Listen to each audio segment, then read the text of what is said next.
My name is Michael Schratt. I'm a military aerospace historian. Primary focus of my research deals with classified aircraft developed within the military-industrial complex. Started this line of research about 30 years ago, tracking down test pilots, engineers, people who worked on classified programs, and started piecing this mosaic together of this black world. How do you tell the difference between a man-made vehicle and an extraterrestrial vehicle? It is at the point now that it is seamless. It's almost impossible to tell who's who. But 2 points I want to point out. If you hear about a vehicle, or if you see a vehicle firsthand that's tested on a Thursday night, there's a strong possibility it's ours. If you see a vehicle that has bulkheads, that has transparent panels, and has rivets fastening this together with an electrical humming noise, there's a very strong possibility it's one of ours. But at this point, it's reached a segment of the technology where it's seamless. If the extraterrestrial vehicles are being mixed in with our man-made vehicles, you'd never tell the difference. That's how far the technology has progressed. Unequivocally, without question, that there is a black world out there. There is a black landscape that we don't know anything about, exempt from congressional oversight. It has no public scrutiny. And that is just a tip of the iceberg of what's actually there.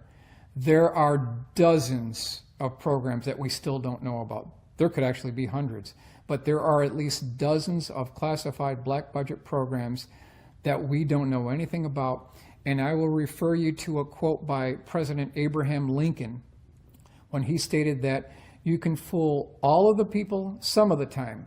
You can fool some of the people all of the time, but you can't fool all of the people all of the time. We're not going to be fooled anymore thinking that everything is alien. We've already proven that a lot of these are our own aircraft because of the truss beams, because of the rusty rivets, because of the electrical humming noise, because of the electric coronal that we see on the front side of the craft. That's indicative of a high voltage electrical charge. So we just won't be fooled anymore.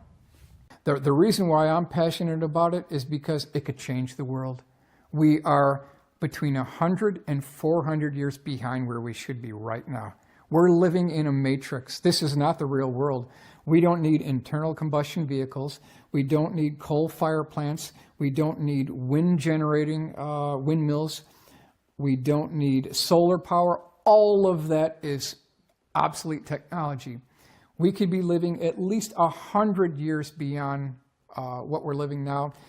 And when you can control gravity, you can control time. We could be looking at something way more advanced than we could even dream of. That's the reason why I'm into it. We could change the quality of life for everyone on this planet instantly with this technology. That's why I'm in it. And the only way that's going to happen, according to Gordon Cooper, who's our original Mercury 7 astronaut, is if the scientific community comes together as a united coalition and usurps and goes over the head of the defense contractors.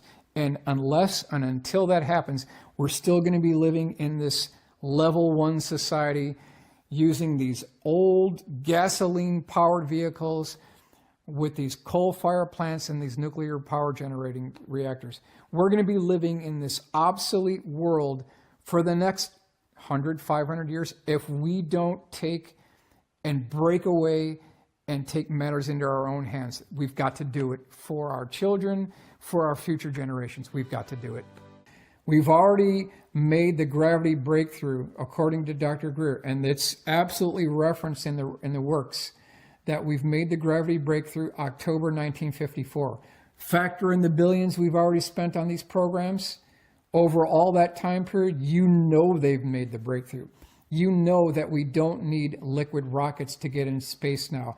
And all this stuff about the Saturn V rocket and the space shuttle using liquid rockets, we're talking about obsolete Model T Ford backwards dinosaur technology using liquid rockets. There's a better way to go to space. They made the breakthrough October 1954. In this particular sighting, there were at least 24 naval officers on the deck of the USS FDR that when they looked up above the deck of the USS FDR, they saw this craft approaching the aircraft carrier, and this thing parked itself over the flight deck. There were at least two dozen naval officers who saw this, and what they saw was a at least 100-foot long cigar-shaped craft that had what were termed square windows, and then there were what were termed beings looking back at them, waving back at the aircraft carrier, people on the aircraft carrier flight deck looking back at them. So this is late 1958. This is the USS FDR. I actually tracked down the original eyewitness on this particular case and was able to secure the paperwork, the documentation, and the original sketch. You can see the FDR here.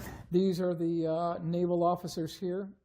And you can see the box-type windows.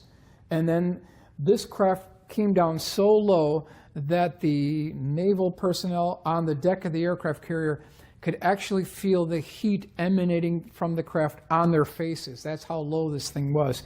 And then this thing took off from their location. But there were multiple eyewitnesses. It's been confirmed. It probably was put into logbooks. Those logbooks are no longer available, but this is a multi-witness case from credible naval officers. Many of our naval warships have been basically tracked and followed by UFOs, by USOs. At least 51% of UFO cases are, in point of fact, USO cases, unidentified submerged objects, where these craft have been seen bursting out of the ocean and flying right off into space, being tracked by radar, being scrambled, F-4 Phantoms trying to track these craft. They could not be tracked by our naval aircraft. No way. Way beyond our capability. We're talking about 1958 here technology. So who was flying these things out of the ocean? Who was, tracking our naval submarines at over 160 knots back in the 1960s? These occurrences did take place, no doubt about it. There's two reasons why they would want to keep it secret. Number one, they want to control the high ground, because anyone who controls the high ground in a battlefield environment wins that battle, no question about it. If you've got black triangles, TR-3Bs, hovering over a battlefield, monitoring the situation, and you've got military assets within those triangles, you're going to win that war. There's no question. You've got the high ground. The other reason is the propulsion system associated with these craft would essentially make all the utilities null and void. We wouldn't need coal-fire plants. We wouldn't need nuclear power reactors anymore. We could tap and access the ambient zero-point energy field, and we wouldn't be metered anymore. We could do away with the oil industry. That's the other reason why they're keeping this under wraps. Those are the two reasons. I want to show you is three cases that I have to be honest. I think we're looking at a man-made technology that people are mistaking as alien. In this case, this was seen by a woman driving home from a dinner engagement back in 1983.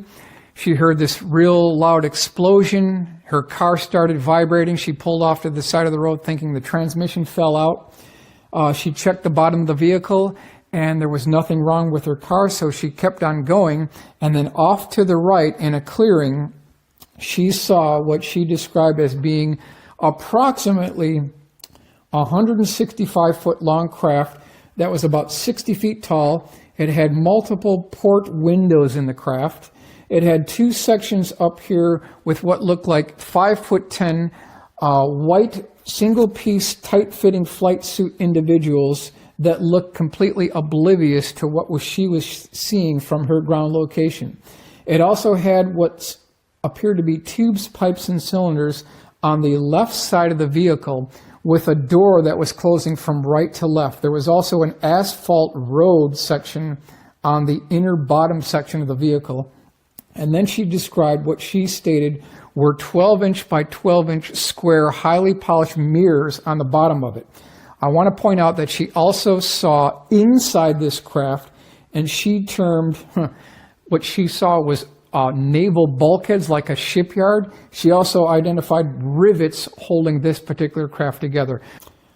This came from the newspaper clipping. I've got the actual newspaper report here. Story behind this case: gentleman was driving to work in the morning. He saw two bright lights near his location. He actually followed these lights around the bend, and then before he knew it, he saw what he termed to be an elliptical UFO with a notch cut out of the back. It was about 65 feet across.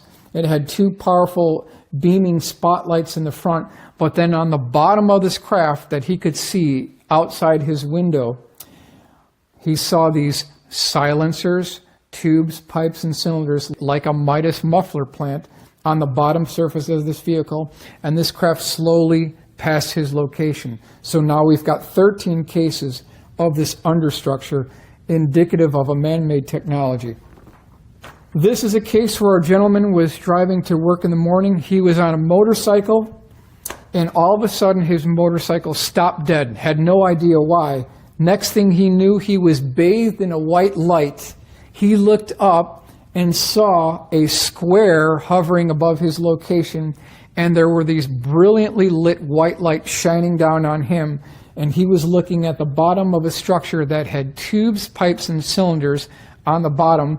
And as this thing passed by, he immediately identified that he wasn't looking at just the bottom square, but he was looking at, in point of fact, the bottom of a pyramid. He ended up walking his motorcycle 3 miles all the way back home, and when investigators got to him later and interviewed him about 2 weeks later, one investigator had a metal lighter that he pulled out of his pocket, and as soon as he pulled that lighter out of his pocket, it leaped out of his hand and went right to the gas tank of his motorcycle. The entire motorcycle had become magnetized. So this is just another CE2 case, because not only was it a visual, but it had a physical aspect as well. So we're no longer talking about just a CE1 case. Where you can get the reference for this is Aviation Week, Space Technology, Jane's Defense Weekly. You can go to a reference library like ASU where they have government publications, and you can read about these programs for yourself, like B2, F-117, A-12 Avenger 2. That is available to the public. It's declassified. At one time, these were deep black programs that were still within that unacknowledged special access program world, within Skunk Works, within Boeing Phantom Works, within the Northrop Black Widow group. At one time, they were super secret black.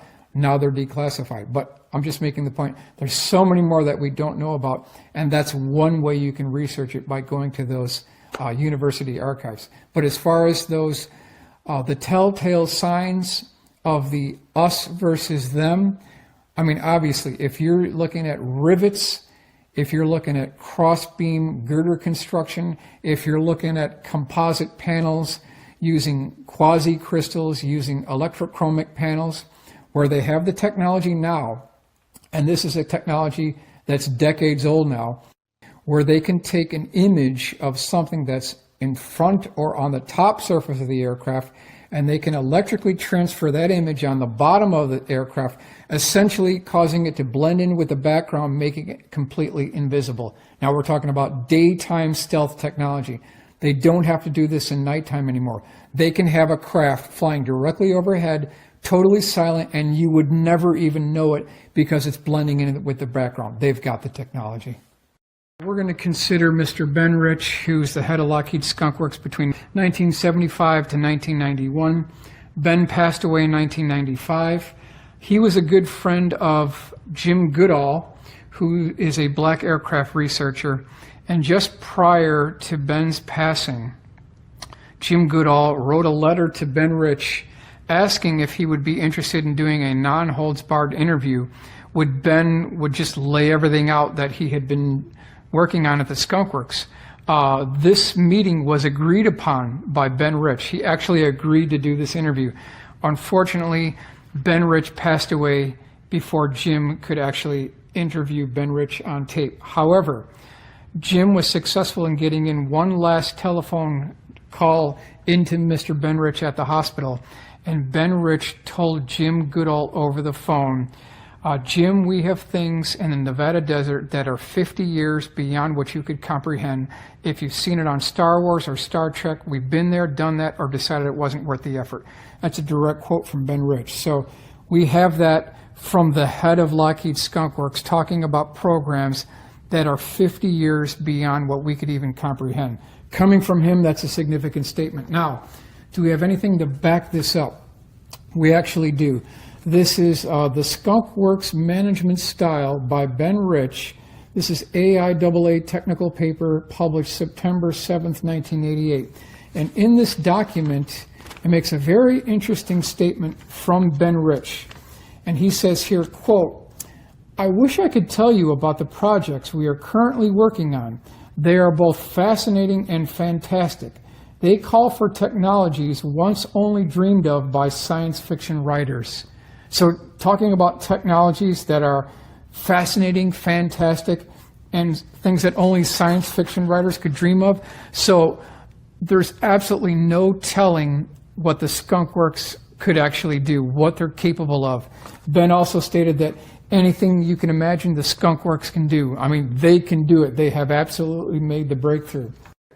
We now have the technology to take ET home. This is borne out by the technology. This is borne out by the black budget, by the 80% of programs that the Skunk Works is designing and working on is completely black at this time. So there's no telling just how far Lockheed and all the other defense contractors have taken this technology. They could absolutely take it beyond the moon and probably interstellar at this point. Are we interacting with alien beings? Is there a liaison? That is the $64 million question. Have we had these crash retrievals? For me personally, I take a more conservative route. I only like to stay with the nuts and bolts that we can pin down. The evidence is clear that a lot of these craft built with our tax dollars, they mimic the form, fit, and function of what are termed as extraterrestrial UFOs. To me, I just think that 95% of what is being reported as extraterrestrial UFOs are in point of fact our own deep black programs built by man-made technologies within the Skunk Works, within the Phantom Works. If there is a sighting of one of our black aircraft, be it on purpose or accidentally, in many cases the next day you'll read about that sighting in the tabloid checkout counter, right? And that is used as a diversionary tactic to keep people like you and I from looking into those aircraft. That's the tactic they've used for over 50 years. Why would they stop using it now? So that's what we're up against. We are up against the best of the best, the guys who control this technology, the defense contractors, the intelligence community, the people at the Pentagon in the procurement office that are in bed with the defense contractors. These guys are good. They'll stop at nothing to muddy the waters. That's what we're up against. False flags are as old as war itself. We have to figure out a new enemy to fight to justify spending billions of dollars for additional weapons of mass destruction. We've got to do it. Now that Saddam is gone, now that Gaddafi is gone, now that bin Laden is gone, we need a new enemy. We need a new reason to justify billions of dollars in defense contracts. So they'll invent something called nations of concern, like Carol talks about, where it's a multi-headed hydra and there's not one central place. They're all over. They're global. So this is like an ongoing war that could never be fought and never be won. This is great for defense contractors because they just keep on building more cruise missiles. It's a multi-billion-dollar bonanza. But the ultimate, and Dr. Greer talks about this, and there's a lot of reference works indicating that we could be heading in this direction now. The ultimate ace in the hole card, because when we talk about these black budget programs, in the intelligence community, they use three terms. They're called ace in the hole technologies, they're called trump card technology, and they're called silver bullet technologies. The best way to increase defense spending might be to create a false flag alien invasion using these craft that look just like alien craft alien extraterrestrial UFOs to fool the public into thinking we're being invaded to justify spending billions on more additional arms. This could be the ultimate arms bonanza, and we could be very close to such a scenario right now. In the mid-1990s, Lockheed merged with Martin Marietta to become Lockheed Martin. And I always thought it was interesting that of all the defense contractors that Lockheed could have merged with, they chose Martin Company, which was the company that spearheaded the gravity research in the mid-1950s. This is referenced by Nick Cook's book, Hunt for Zero Point, where he drills down really deep on Martin. They're the company that spearheaded the gravity research. So when you put the power of the Lockheed Skunk Works and you add that together with the original gravity research by Martin, you've got a superstar team. And so it's no wonder that Lockheed merged with that particular company above all others. And according to Ben Rich, anything you can imagine the Skunk Works can do. We've got the technology. Let's talk a little bit about how they keep the secrets. I'll give you an example. The Have Blue program first flew at Groom Lake, Area 51 in 1977. That program led to the F-117A stealth fighter program.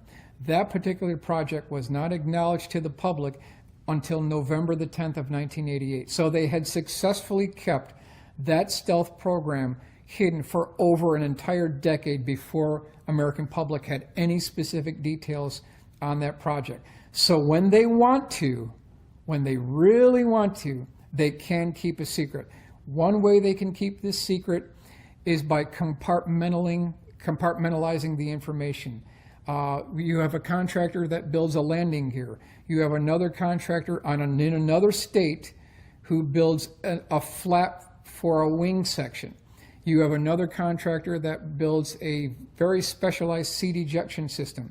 But these guys don't get together. So no one person from those contractors knows the whole story. That's how they're able to keep the secret, by compartmentalizing the information.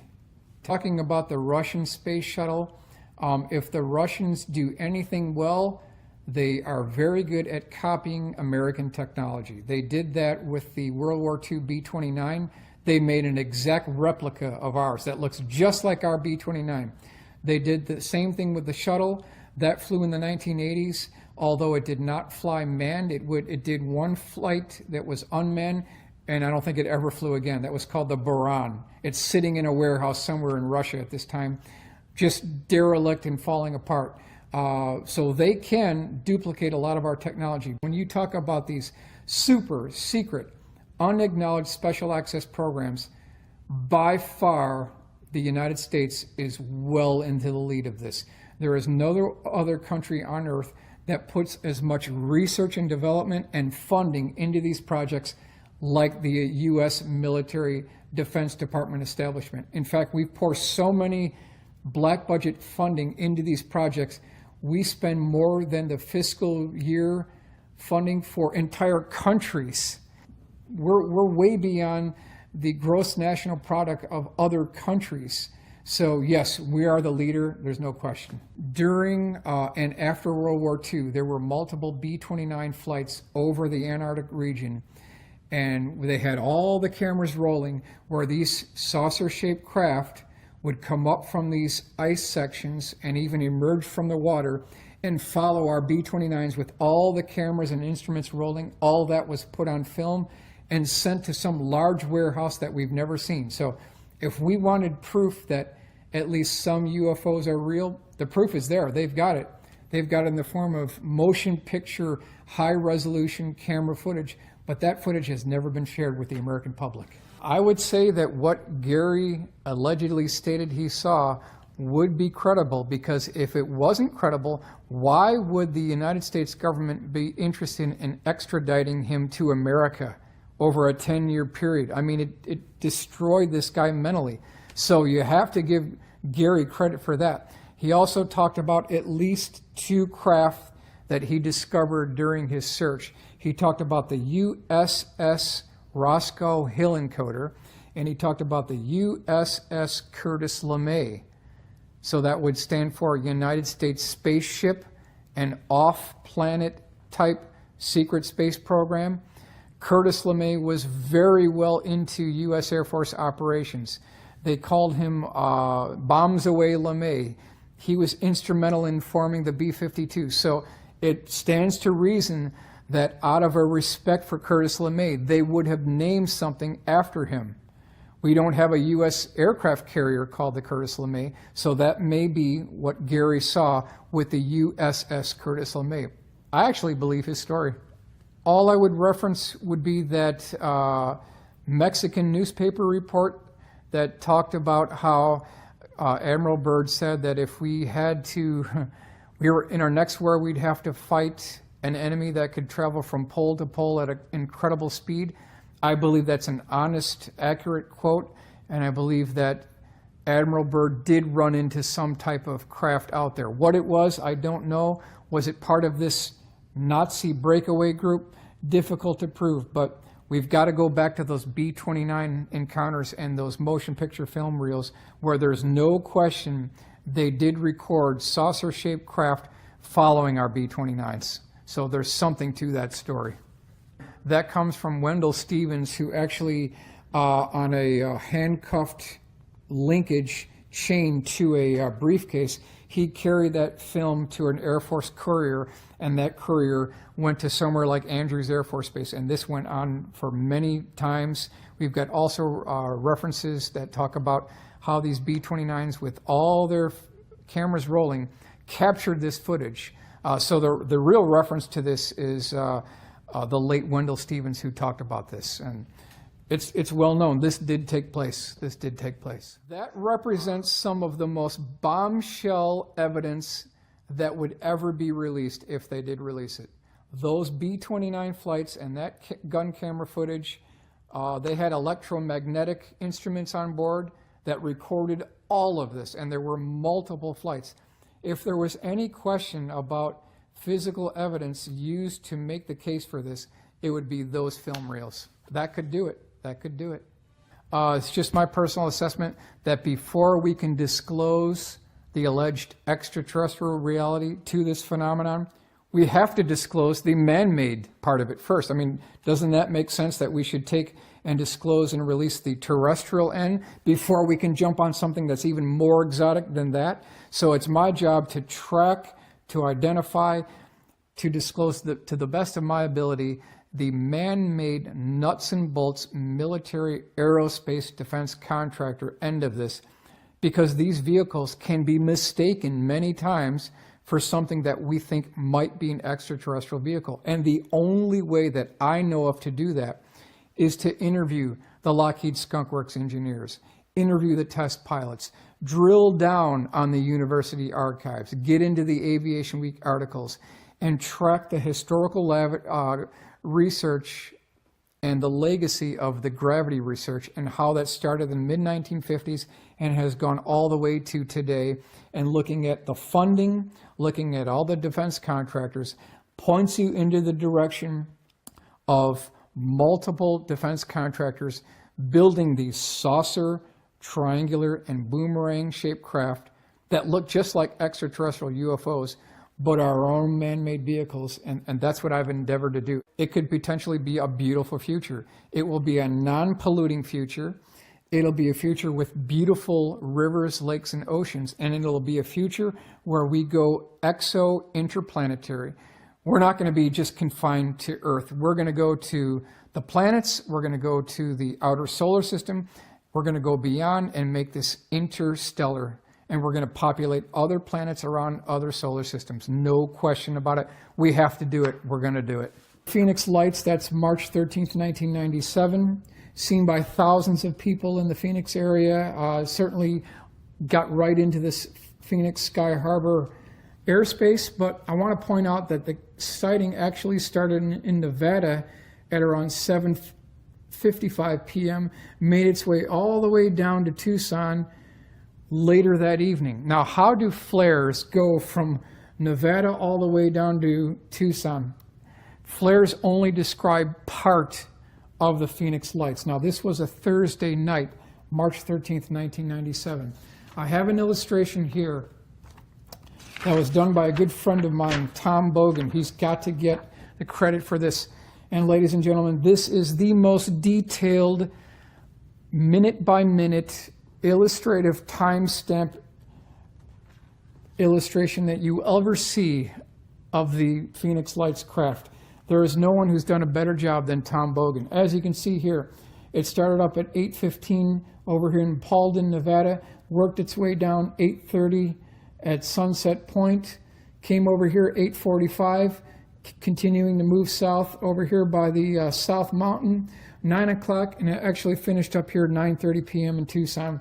You can see the flares in this location. So bottom line is, flares do not explain the entire sighting of the Phoenix Lights, March 13th, 1997. Now, we also have another document to consider as well, and that comes in the form of this document right here. This is the Air Force 2025 report, and this is a wish list of what the U.S. Air Force would see.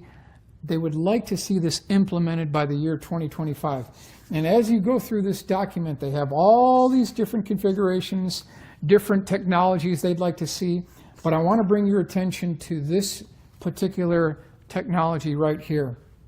It isn't talked about too much, but it is section 5.6, airborne holographic projector. And I'll just read the narrative here. It says, the holographic projector displays a three-dimensional visual image in a desired location removed from the display generator. The projector can be used for psychological operations and strategic perception management. It is also useful for optical deception and cloaking, providing a momentary distraction when engaging an unsophisticated adversary. So, is this a possible Rosetta Stone for the Phoenix Lights craft? Talking about an airborne holographic projector, something that could be projected from another aircraft flying in the vicinity. This is something that we need to consider on the Phoenix Lights craft. And I say that because many of the eyewitnesses who saw that vehicle on March 13th, 1997, hovered directly over the location, stated that the craft had fuzzy edges. They weren't sharp. That might be indicative of a holographic image projection technology, which is borne out by the 2025 report. This is the configuration that was seen by Tim Lee over his house. It was such a low type flyover that he said he could hit it with a baseball. That's how low it was. National Geographic Channel came back later, interviewed him. They actually did a laser target designator GPS measurement. They came down within plus or minus 10 feet. This thing was 1,500 feet across. That's how big this was. And that could be a holographic projection. That's one thing that we need to consider. Okay, so let's look at this really quickly. When we talk about the military-industrial complex, the aerospace end of the military-industrial complex, we're talking about something called Aerospace Alley.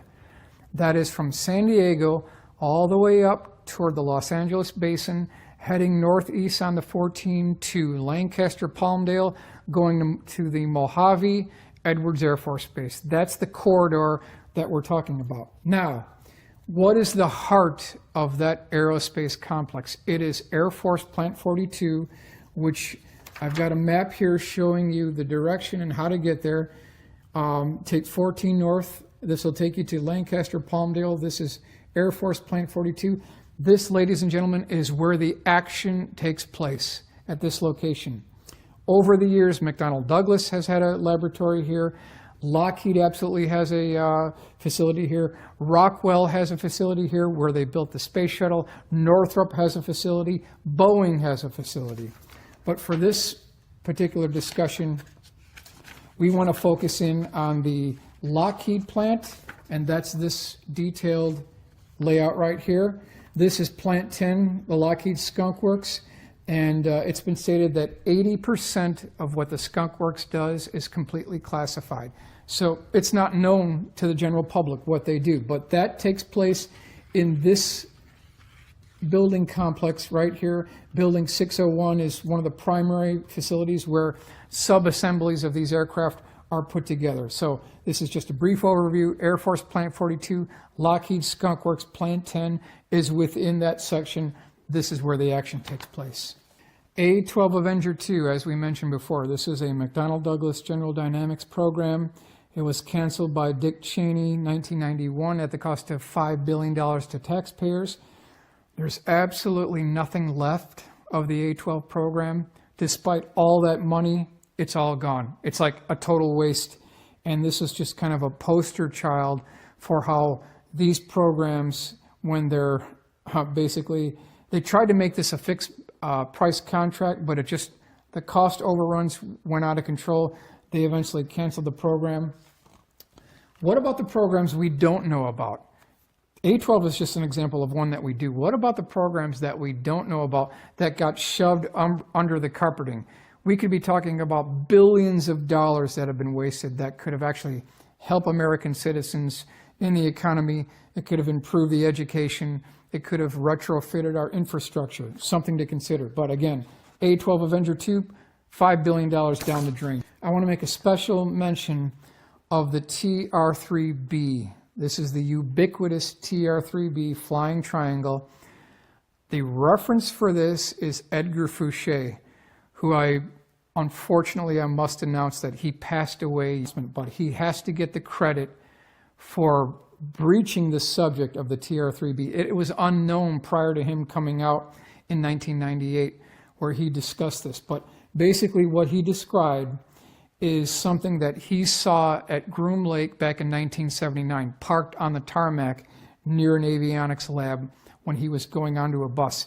He stated that he actually saw this vehicle parked at Area 51. He described there being two different sizes, one being 300 feet per side. The other one was 600 feet per side, had multiple different missions. It could be used as a troop transport, cargo transport. It also had what he termed at least two nuclear reactors, which served as the power source for something called the magnetic field disruptor. And what they would do is they would take a pressurized liquid mercury that was rotated at 50,000 RPM and pressurized to 250,000 atmospheres. And when you do that, it has the capability of altering or warping the localized gravity field, thereby reducing the G-forces by 89%. So when you see these craft, these triangle craft, making these 90-degree right-angle turns, stopping on a dime, reversing direction, making these 40G turns, with this technology, they have the technology, they can do it. According to Edgar Fouché, he saw it in 1979. So that may explain a lot of the UFO sightings that we've seen of these big black delta flying triangles that have been seen all around the world since at least 1974, 1975 timeframe.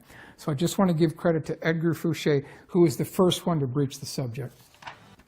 All right, how do we track the funding? How do we track the funding?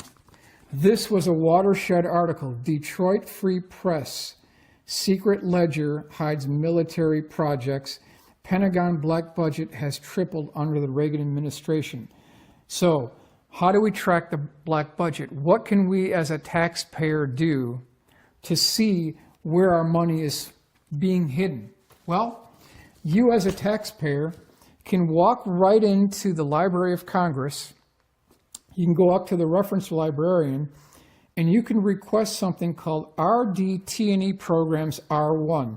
That stands for Research, Development, Test, and Evaluation Programs R1, Department of Defense.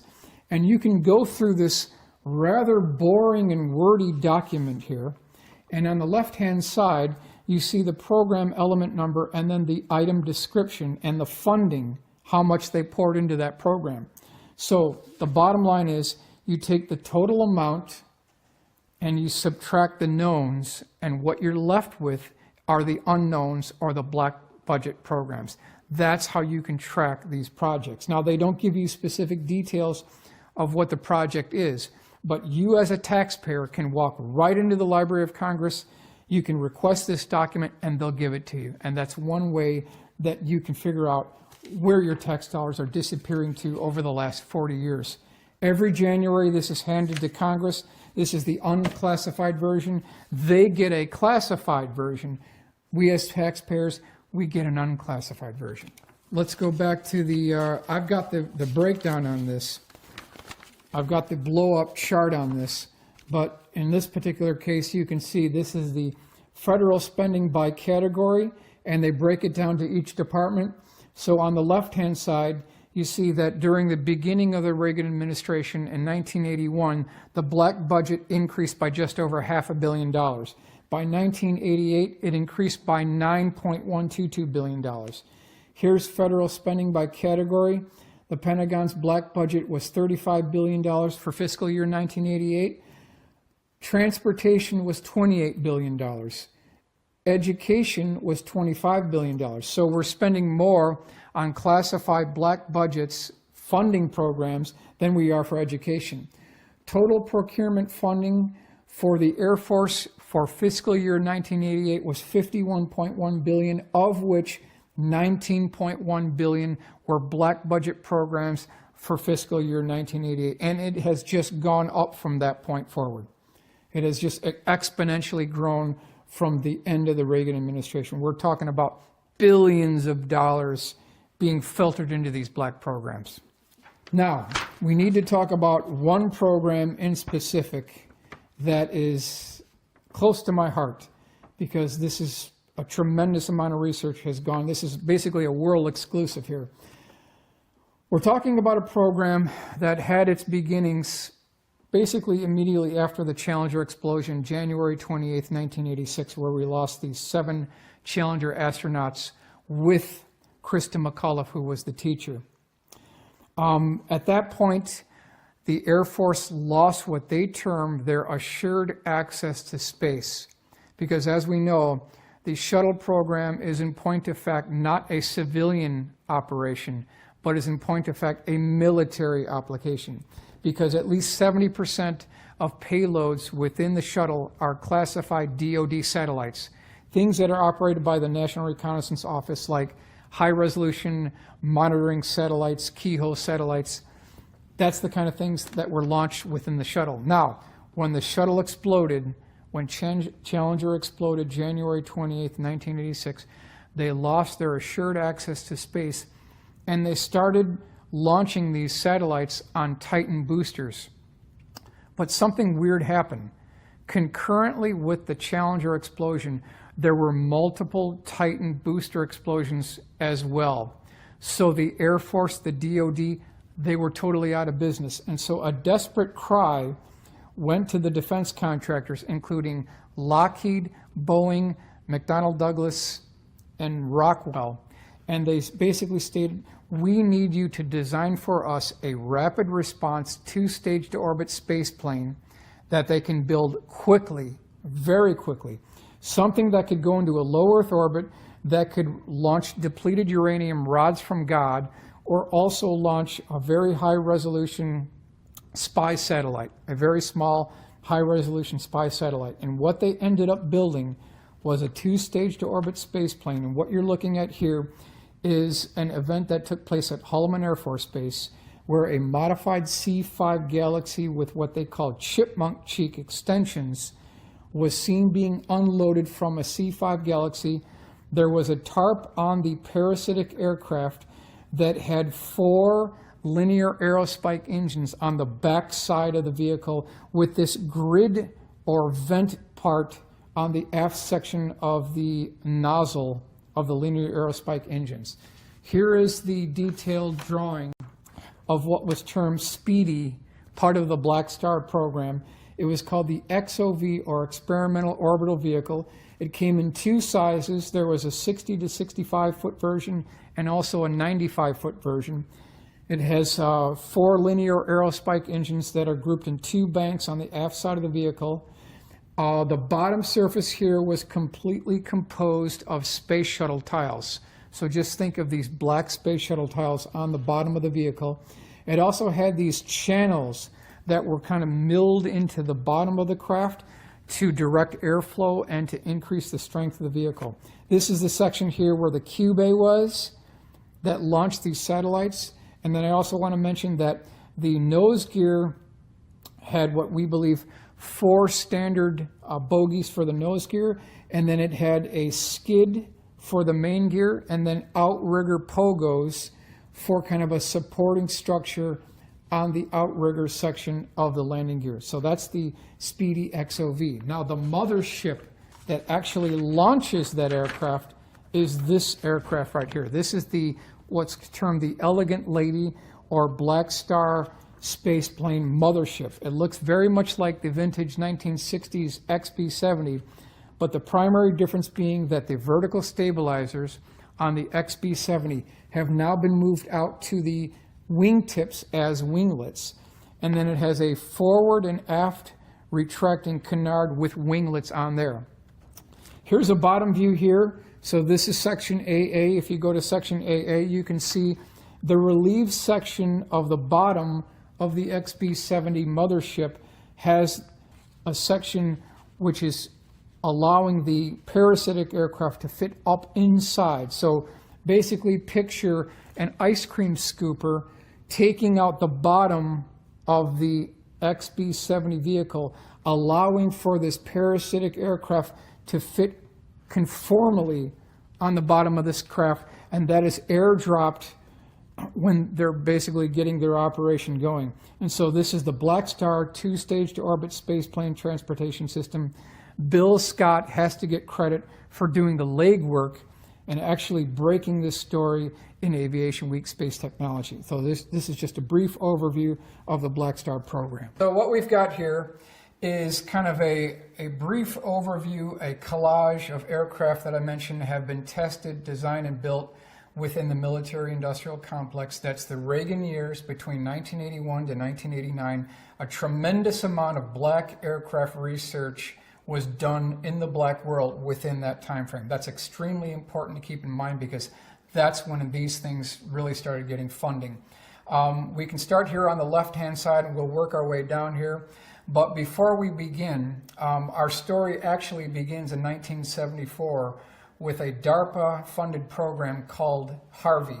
This is Project Harvey, was a procurement program by the Defense Advanced Research Project Agency to design, build, and test fly a low observable stealth aircraft that could sneak in under the radar screen of enemy radar and basically hit their target and come in and return safely. Now that was something very difficult to do back in 1974 because this is an emerging technologies. Okay, what I've done is I've built a scale model here. They eventually identified 2 aerospace contractors. This is Northrop and Lockheed for this Project Harvey competition.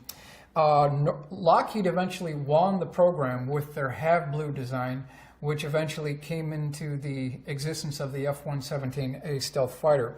But Northrop's version, which is a lot less known, was a program called Project XST, Experimental Survivable Testbed. And although they didn't make it into production, they did build basically a 1-to-1 scale radar cross-section model. This is a replica of that model. And you can see it's got this diamond configuration. It's got the faceted flat plates just like on the F-117A, and then it's got these twin inward canted vertical stabilizers. It also has an air intake on top of the fuselage of the aircraft, although Lockheed's Have Blue featured an air intake on either side of the pilot's compartment. So the concept being, if you have an enemy radar that strikes this aircraft in a regular standard Tier 1 type aircraft, the radar return would go directly back to the origin point. That's exactly what you don't want to happen. In this design, you've got faceted flat plates that are at an angle.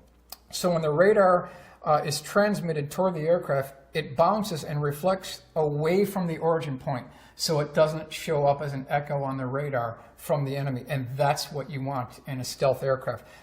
Anytime you deal with government spending, the first rule in government spending is why build one when you can build 2 at twice the price. So I went ahead and built a 2x size version of the Northrop XST. Exact same configuration, but just twice as large. Here you can see the overhead air intake, the faceted flat plate technology, the diamond configuration for the wing platform, and the twin inward canted vertical stabilizer. Neutral and non-biased. That's our job. That's our mandate. So we have to eliminate every terrestrial explanation before saying that something is possibly extraterrestrial. And that's what I've tried to do with this research, you know, tracking the test pilots, tracking the engineers, tracking the procurement funding, the black world, what they've been doing in the black world the past 50 years. That's my goal. We are now going to move on to the Hudson Valley boomerang. That's between 1982 and 1989, where 25,000 eyewitnesses saw a gigantic boomerang V-shaped aircraft hover over the Taconic State Parkway, over populated areas, over freeways, over reservoirs, ponds, lakes, and rivers. We're talking about probably the most significant UFO sighting in ufology, period. Just on numbers alone, the Hudson Valley wave represents a gigantic UFO sighting. Now we'll start here at this beginning part here. What people are reporting is something that is as large as a football field, a massive boomerang V-shaped craft that had what the eyewitnesses term, quote, tubes, pipes, and cylinders on the bottom of the vehicle. Many of the eyewitnesses also reported that on the bottom of the craft, when this thing was hovering over the Taconic State Parkway, they saw what looked like transparent panels where you could look up inside the craft, revealing what they termed a cross beam and girder construction, like a truss bridge. So that's very interesting bottom structure. Also, people who were under this craft and actually saw this vehicle stated that when it had these flashing lights, the lights would flash in sequence. They weren't haphazard, but they went off where the reds would go off, then the blues would go off, then the greens would go off, then the whites would go off, then the yellows would go off. And this would go up and down the wings, so it was an intent for the light pattern. There was a sequence for the light pattern. Here you can see an enlargement of the crossbeam and girder construction, and this is the different configurations of the lighting pattern. But bottom line is, we're talking about 25,000 eyewitnesses over an approximate 10-year period who saw this massive silent craft. Now, I've built a model here. This particular craft was seen in 1983 by a woman named Monique O'Driscoll near Kent, New York. Her daughter, also named Monique, was with her as well.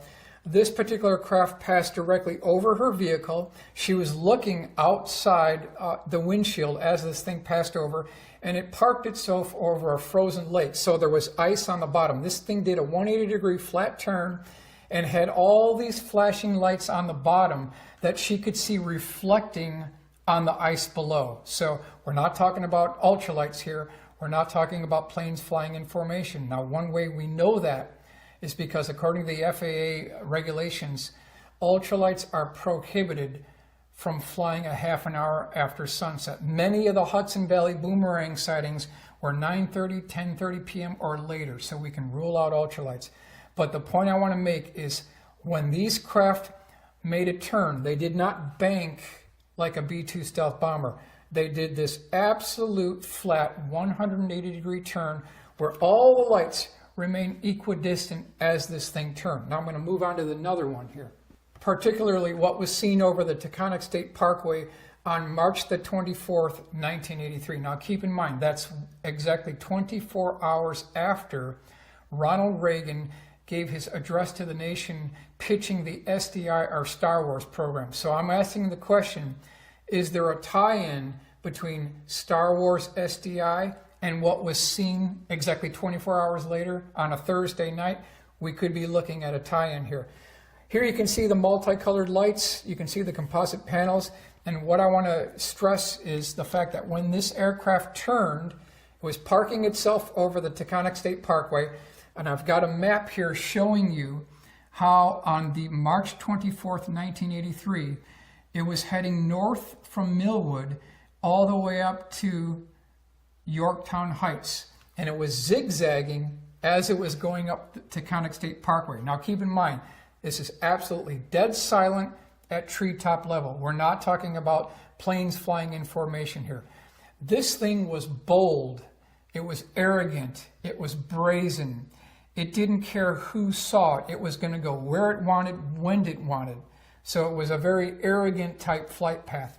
Now, the point I want to make is when it parked itself over the Taconic State Parkway, and you can see the bottom view here, when it turned, it made this flat turn 180 degrees with absolutely no bank angle. You just can't get that with standard aerodynamics. You're not going to get that with planes flying in formation, so we can rule out the plane theory. Okay, so we'll start up here on the left-hand corner. This is a scale model built by Tony Gonzalez, who's unfortunately no longer with us. But he's the one who first proposed the possible tie-in between the original stealth bomber configuration and the redesign after 1983. Here you can see the original configuration of the B-2 stealth bomber with a single triangle trailing edge. And then after 1983, at the cost of $1 billion per taxpayer to the taxpayers, they redesigned the wing to the familiar double W or sawtooth trailing edge that we see today. Now, this pre-1983 design is exactly, repeat, exactly what the Hudson Valley boomerang eyewitnesses are reporting. A boomerang shape with a triangle trailing edge. Exactly what they're reporting. He's even got the composite panels where you can see up inside the aircraft. So this is Tony Gonzalez's model here. Again, this is the tubes, pipes, and cylinders. A lot of the eyewitnesses stated that this craft looked like an inverted Midas muffler shop with all these pipes, all these cylinders. The same tubes, pipes, and cylinders were seen on the bottom of the Belgium Triangle in 1989-1990. The same tubes, pipes, and cylinders were also identified on the January 5, 2000 Southern Illinois Triangle case, which we'll examine as well. Kent, New York, February 26, 1983. That's the one with Monique O'Driscoll, who saw this parked over a frozen pond. It made newspapers all around the world. In 1984, they had a conference with over 1,000 people in attendance. ABC News was there, CBS News was there, NBC News was there. Multiple eyewitnesses were interviewed. Questions fly over Putnam. Hundreds claim to have seen UFO. Local UFOs called historical and interesting. Absolutely, they are historical and interesting. Multiple sightings in New York. Now, on July 24th, 1984, an absolutely massively significant sighting took place over the Indian Point nuclear power plant. This is July 24th, 1984, and this is in Buchanan, New York.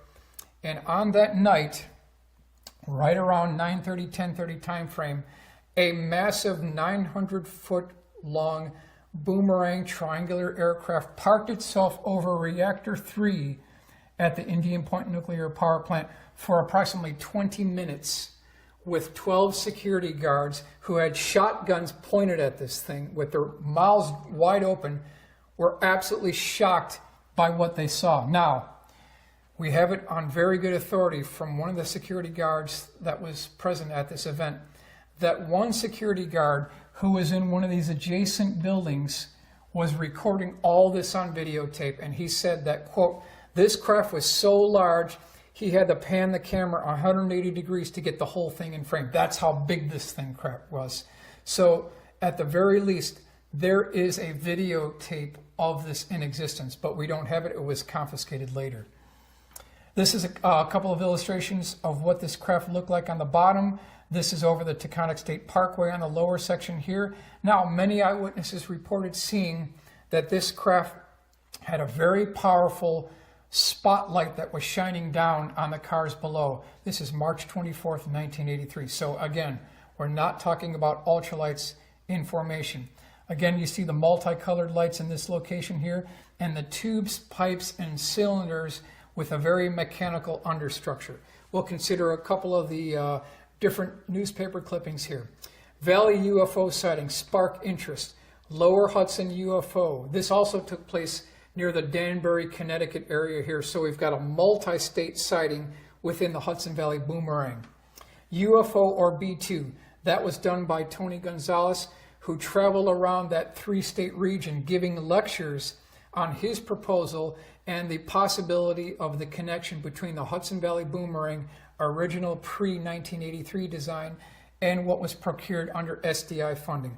This is the original configuration here, and then moving on to the after or post-1983 connection. So, just to sum up on the Hudson Valley Boomerang, at the very least, we're talking about 25,000 eyewitnesses, an entire cross-section of society, test pilots, engineers, lawyers, doctors, air traffic controllers, all credible witnesses describing an incredible, massive boomerang-shaped craft that hovers silently, has multicolored flashing lights, and can make this 180-degree flat turn, which may be something funded under the SDI program. And no discussion about classified aircraft would be complete without talking about the triangles. Black triangles have been seen all around the world.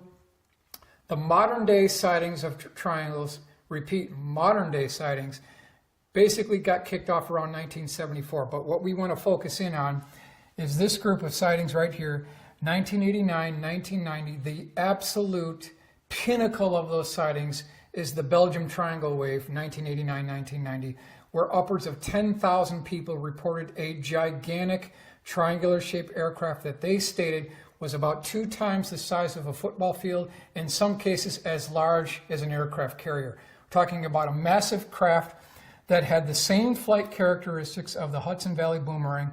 It was a very silent configuration.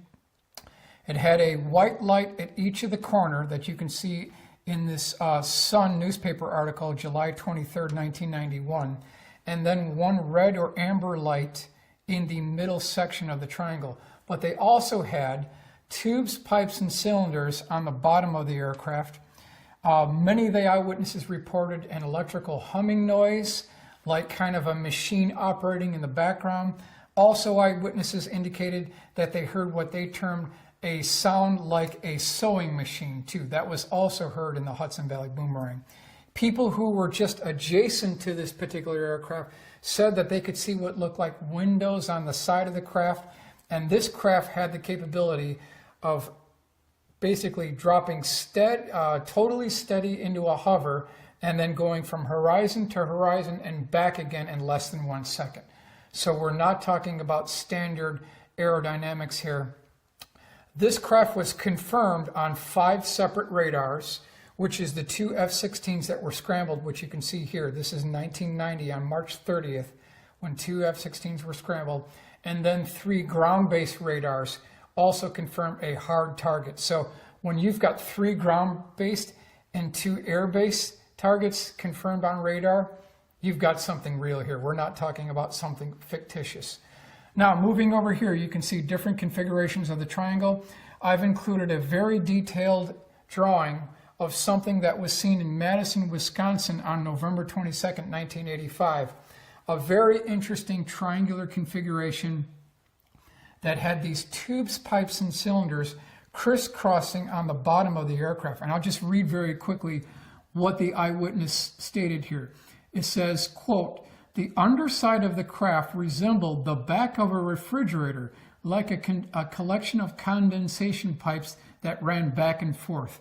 Now, we need to ask ourselves, is this something that you would expect to see on an alien spacecraft? In fact, I built a model of this craft, and you can see this is what the bottom of this particular vehicle looked like, with all these pipes running back and forth. Again, this very mechanical understructure was also seen on the Hudson Valley Boomerang between 1983, 82 time period, all the way up to 1989. This is the case for November 22nd, 1985. So the sightings have absolutely continued. Now we're going to consider this particular case. This was seen by a group of 4 individuals around 9:30 p.m. This is Monks Kirby, England. This is 1999, March the 31st. When they were returning from a dinner outing, what they actually saw were red lights on the left side of the road, off on a 25-degree angle. There were 4 red lights. As they got closer, they noticed that these red lights were connected to what looked like a diamond configuration. And what you see here, when you have a nose-down configuration, you'll actually see this smaller light here, and they did identify that. As they got closer to this vehicle, they saw that these lights were connected to some type of a craft. As they further got close to this craft, which was not too far off the surface of the ground, this particular vehicle made a very interesting maneuver. It looked like it was underwater. That's the testimony by Colin Saunders, who's the primary eyewitness. This thing did a 90-degree rotation, but it did it as it was looking like it was underwater. It was a very smooth rotation, and the pivot point was the back of the craft itself. It wasn't the center axis of the vehicle, but it rotated from the bottom and came up. He also identified on the top surface kind of like a liquid mercury shimmering effect that was on the top surface and bottom surface of this vehicle. It also was composed of these box-like raised structures that, in his opinion, were kind of a docking mechanism to a much larger wing-shaped craft that flew not too long after this was sighted. So again, this is the Colin Saunders Flying Triangle, Monks, Kirby, England, March 31st, 1999. This was seen by one particular gentleman who was coming back from a music concert. This is Barnsley, England, August 25th, 1990. As he was exiting this concert, there was a lot of cars in his way, so it took him a while to get going. But as he was driving home, he looked out his window and he saw emerging from this dark, misty cloud a massive triangular-shaped aircraft that was approximately 200 feet per side. It had windows on the side of the vehicle, but then on the bottom of the craft, he saw what looked like cross-beam and girder construction, which is the same structure that we heard about on the Hudson Valley Boomerang. There was one light on the corner of the vehicle, identical to the Belgium Triangle wave, and then another white light here in the center. But he said that when he was seeing this craft, he saw what looked like human beings, test pilots, looking back at him. And he said that there was nothing about these pilots or humans looking at him through these windows that gave him the impression that it was anything other than just human pilots, reinforcing his belief that this was a military project. So this is another one of these mechanical understructures that we've seen. I've gotten at least 12 separate cases of this very interesting mechanical structure on the bottom of the vehicle. This was seen by Maureen Davis.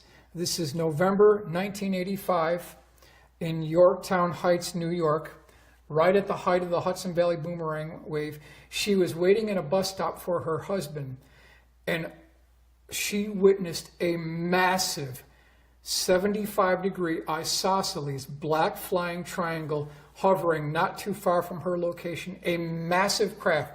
And when she was interviewed by Linda Zimmerman, who's a very good researcher on the Hudson Valley wave, she was stated that this particular craft was not as big as a football field. It was as big as a football stadium. That's how large this craft was. Now, what's interesting about her sighting is she got under this vehicle and was able to look up inside the craft itself. She said that there was an opening that just sort of appeared, and then a red orb came up and went inside that opening, and she saw what looked like terraced apartment complexes with multiple lights connected to each floor. And so this was her sighting. This is November of 1985 at the height of the Hudson Valley Boomerang wave. Now, we're going to move on to January 5th, 2000, which is the Southern Illinois Triangle case. This was seen by at least 3 police officers in multiple counties. Lebanon was seen in Summerfield. It was seen in Shiloh, Millstop, Dupo. This is about 25 miles east of St. Louis. And what they observed were at least 3 different triangular configurations and one particular craft that looked like a single-story ranch with a penthouse on top. Primary eyewitness was a miniature golf course owner and truck driver by the name of Melvin Knoll, and he saw this about a quarter mile away from his location, and this craft was just silently flying by. He said that this thing had multiple lighted colored windows on the side of the craft and then a lighted penthouse on top, flying silently near his location. He said that this particular craft was about a football field in size. Other eyewitnesses, who include the police officer, stated that the bottom of the acute triangle craft had a very mechanical understructure, but he said in this case it looked like stacked Legos with tubes sticking down. And these craft also made these very interesting maneuvers where they were just hovering silently and then they shot away like a spark off a grinding wheel and left no sonic boom. So again, we're talking about an exotic type propulsion system. This is a actual scale model that was done by a firefighter who actually saw this vehicle as well. So we've got multiple eyewitnesses to this triangular and box-like rectangular craft. This is January 5th, 2000 for that particular case. Now we'll also consider this particular case. This is the Flying Truss Bridge. I got this from the QFOS archives. This is March 5th, 2003. It had been buried in the QFOS archives for years, may have never seen the light of day if I wasn't fortunate enough to gain access to the QFOS archives and pull it out.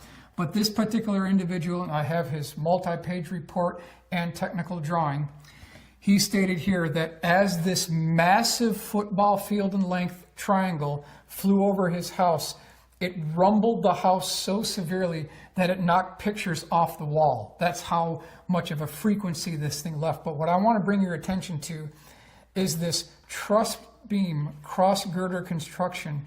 And he stated that it looked like this particular craft was fastened by rivets from a bridge, like the George Washington Bridge or even the Golden Gate Bridge in San Francisco. And again, he stated that this thing was fastened, what he stated were these rusty rivets from a bridge. So I'm asking the question, is this an alien spacecraft that we're talking about here? We are looking at a man-made technology.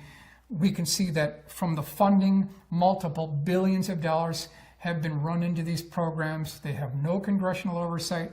They have no public scrutiny. A lot of these aircraft may in point of fact be funded under the Star Wars SDI program stemming from the 1983 address to the nation on March 23rd.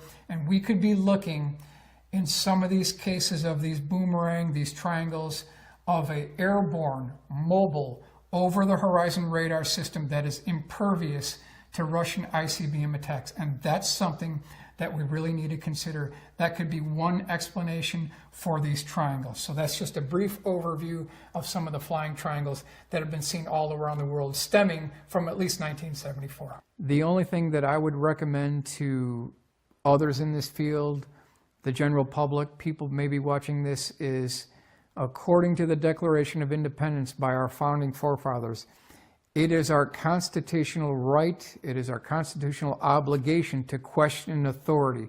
So we have every right to question where our tax dollars are disappearing. We have a right to demand an accounting from our congressional leaders. It's in our original mandate to do so. So you shouldn't feel embarrassed to ask about these programs. It's nothing to be ashamed of. Our documents that you can get from the Library of Congress, our own documents prove that we should have an accounting on a yearly basis of these programs. Yet that's not done because we only get the unclassified version of that classified budget. So a lot more of these programs should actually see the light of day, and that technology needs to be declassified and handed into the scientific community. First, I would say, Mr. President or Mrs. President, it's an honor to meet you. I just want to inform you that as a temporary employee of the United States, you are not 100% read in and briefed on all classified programs within the boundary of unacknowledged special access programs. That would be the first thing, that you're just not briefed and you do not have a high enough clearance to know everything that's going on at Edwards North Base Complex, at the remote test site in Nevada, and multiple other installations within the intelligence community and the military defense contractor. I would advise you to follow where the money leads and give the American taxpayer what they paid for, okay? And I'd like you to declassify 10 to 20% of previously unknown classified programs per that original Declaration of Independence, where it's our law, it's our mandate, it is our right to question authority, and please do so at your earliest convenience.